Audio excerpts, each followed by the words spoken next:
Welcome back to MP Access. We are here at the 5-Star Conference. My name is Ekaterina, and joining me today, David Siwy. Siwy, correct. Siwy, yes. Welcome to the show. This is your first time here. Yes, and it's awesome. I love it. And before we jump into industry insights, I want to get to know your background. So share a little bit about how you first got into real estate. So if you really want to go back far, when I bought my first home, is when I decided after it didn't work out that I should get into real estate. I had somebody who, I had a lender and a real estate agent who basically didn't give me the best advice. And I ended up buying a home I shouldn't have purchased. So after that I decided I want to help people out. That was my main goal, help people out. I believe in home ownership and building generational wealth. And I can't stress enough, I love helping people. So.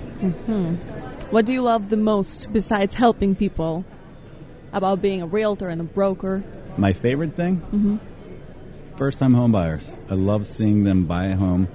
They go through so many emotions. They're happy, they're nervous, they're excited. There's so many things, and I just love guiding them because I felt like my first home that I purchased, I wasn't guided properly. So that's really my passion. Looking back at your journey, what has been the biggest milestones or turning points in your career so far? In the real estate career or just in general? Let's do both. Probably when I got my, I got my undergrad degree from Penn State in marketing management. I got my MBA from Temple, so those were very exciting. Through the real estate career, getting my associate, my broker's license. I'm an associate broker for my company. I love that. And, probably, again, helping people. It really is exciting. Those are probably my big ones. And it's also exciting because the real estate industry is constantly changing, too. From your perspective, what's the biggest shift you've seen in the recent years?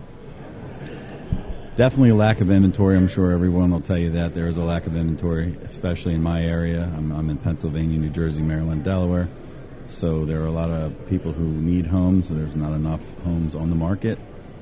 I would say technology's really taken over. AI is just crazy these days. A lot of agents now will utilize AI, whether it's writing their listing or I use AI for my answering service. So if you call me, I have AI as my assistant, if you will. I would say those are probably the biggest things. What about challenges that agents are facing that weren't a problem a decade ago? Oh, well, inventory. That's the big one. Inventory is, at least in my neck of the woods, yes. I would also say there's more and more people who get into it. And unfortunately, I know this is going to sound horrible, but there's a lot of people that don't know what they're doing. And you're helping someone buy, the most expensive purchase of at that time, their life. And I feel like you should be working with someone who's seasoned and experienced. I don't feel that when you get into real estate, I feel as if you should have an internship or some kind of apprenticeship for 2 years so you get to understand it, work under someone, be mentored. And earlier you mentioned a little bit about AI and technologies that are changing the way people buy and sell homes now too. What tools or trends do you think are making the biggest impact? Probably ChatGPT. Again, the AI assistant I use is great because it answers my phone calls. It filters out the junk. You can leave a message. I can receive it either the voice, through text, through an email. It makes my life a lot easier. Staging homes nowadays, the technology to stage a home where there's no furniture in it and all of a sudden, boom, you can show a picture without furniture. Now there's a picture with furniture. It's just endless. Do you think AI is soon going to be able to show homes too? There will be like a robot inside of the house that will just like, hello, welcome, this is the bathroom. I'm pretty sure like Zillow's on the way to doing something like that. But, if I'm going to be honest, having an agent with the knowledge and the experience and be able to negotiate and do the paperwork correctly, people can still do FSBOs, like you can still buy your own home if you want. But at the end of the day, an agent's going to maximize the money you keep in your pocket as a buyer or as a seller, get you the most money possible without necessarily as many of the legal issues that you could run into if you do it on your own.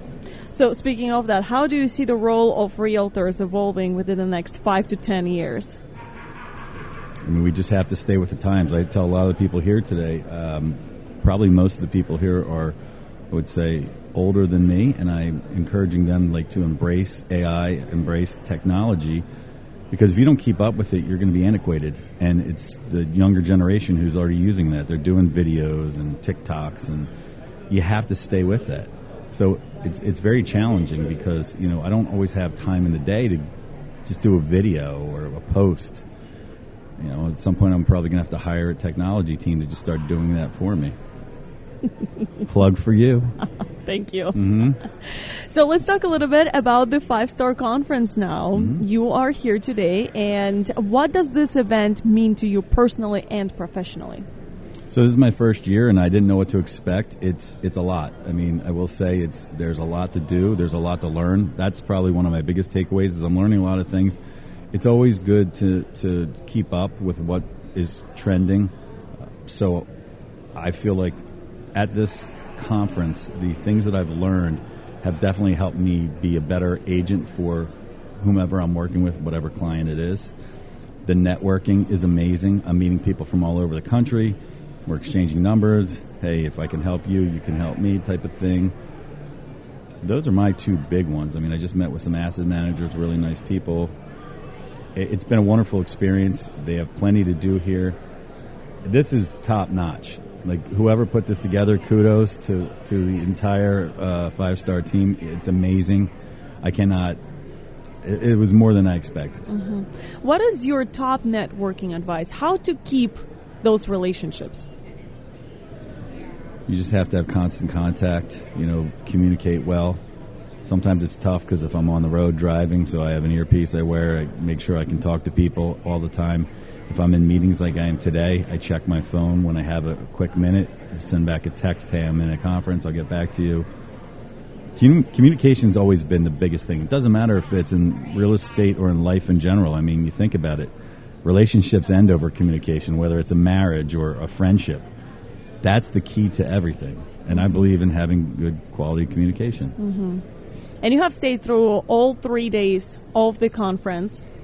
I got here Saturday night because I started Sunday. Wow. So I've been here for, yes, I'm one of the longest tenured this week. Wow. So what has been your favorite event or forum? Or class? I mean, there's so many good things here. Like I said, the vendors, the classes.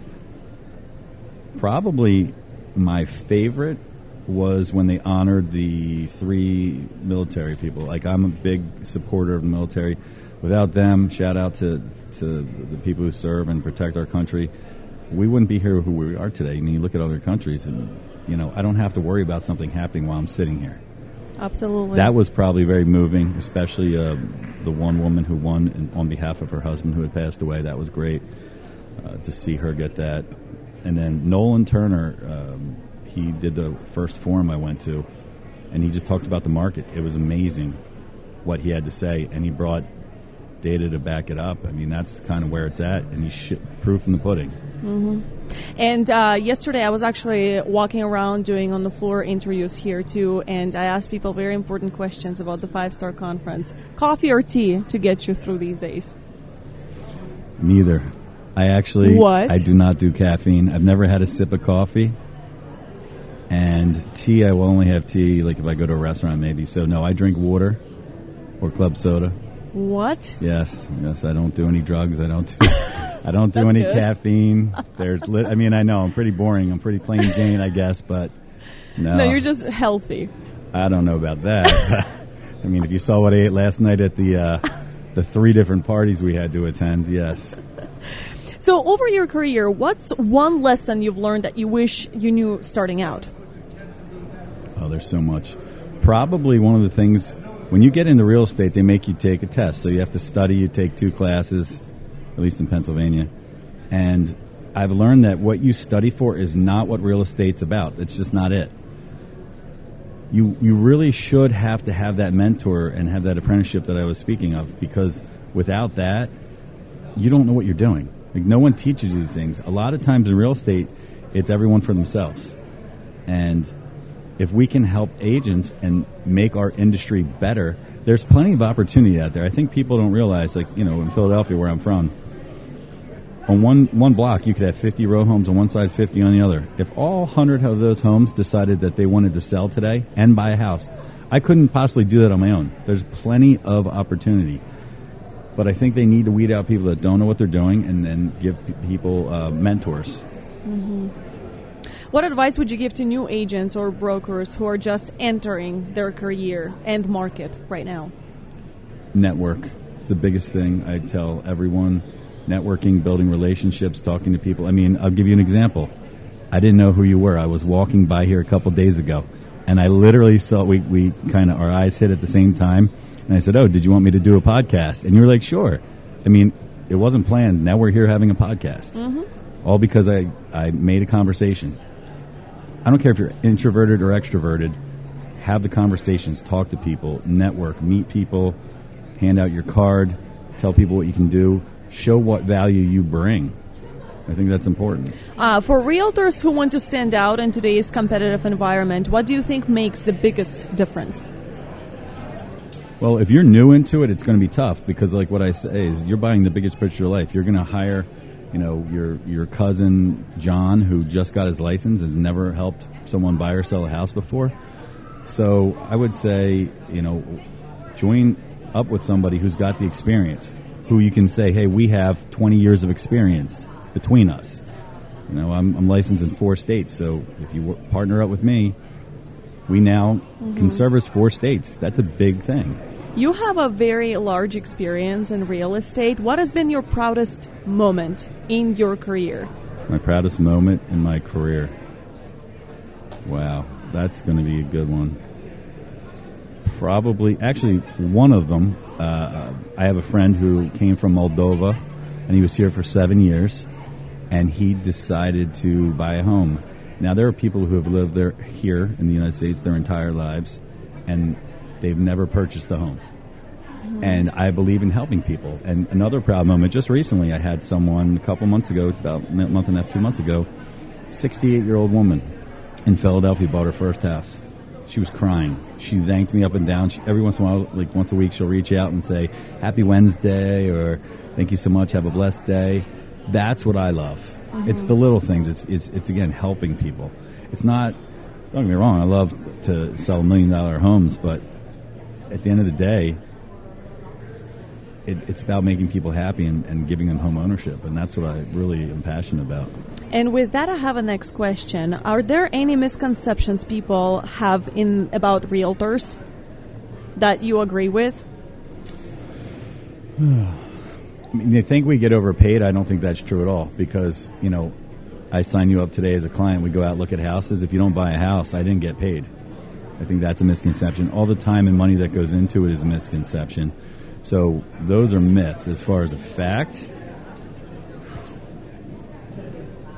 I mean, I think some are unethical, but I think that's in any industry. Some don't have morals. I feel like they do things that they shouldn't be doing. Mm-hmm. But, am I perfect? Absolutely not. But I try to do every single deal and work with everybody with some sense of morality. Mm-hmm. And realtors also have a crazy schedule on day-to-day basis. Mm-hmm. How do you balance out running your business day-to-day with staying on top of industry changes? For me personally, everything goes in my calendar on my phone. I have access to it like that. Just for this conference, I had laid out everything in a schedule. So you have time management. That's the one thing I learned when I got my MBA is time management is probably one of the most important things that people overlook. Mm-hmm. Plan out your day, A, B, C. How like the A things have to get done right now. B need to get done soon. C is something that can wait a little bit.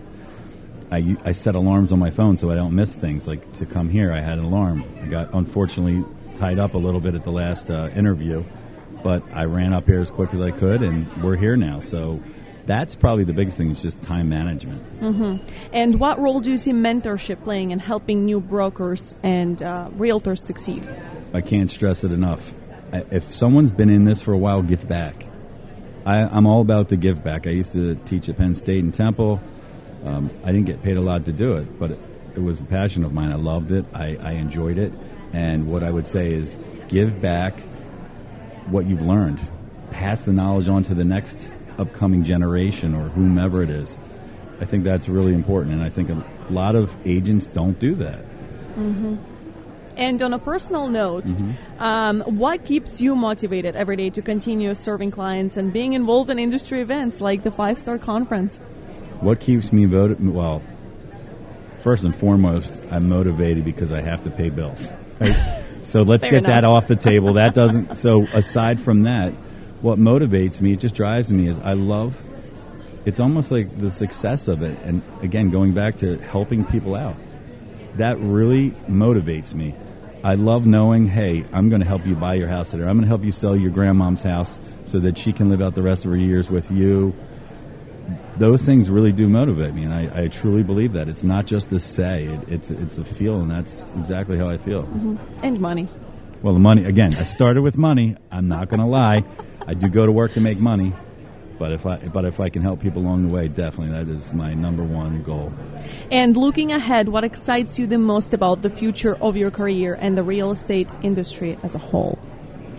Probably getting into this whole REO space, BPOs, short sales, foreclosures. I'm intrigued by it. I definitely want to start building that up.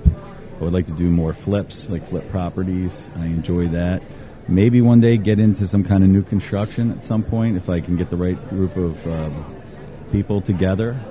I think that would be exciting for me, and that's my ultimate goal. The one thing I'll say is a lot of people, they talk about like how to build wealth. Real estate is the way. You can have money in a 401k. You can have money in the stock market. You can have gold and silver and crypto. That's all good, and you can make money, but you can't use any of it until you get rid of it. Mm-hmm. Real estate, you buy real estate, you can now build on it, you can live on it, you can rent it out, you can borrow against it. It's the one asset that gives. So all the people out there, if you're listening, all the other things are fine. Invest in other things, but real estate is the one thing they can't make more of. Like that one song, good Lord, ain't making any more of it. So grab it up now, because at some point down the road, big corporations might be buying it up and you might be renting. True. David, thank you so much for your time, and thank you for joining me today. I hope you had fun on your first podcast. I loved it. You're this an is great. Access. Yes, thank you so much. Thank you for inviting me. The both of you were great. I do hopefully we can do this again maybe next year. Absolutely. Thank you. Have a great day.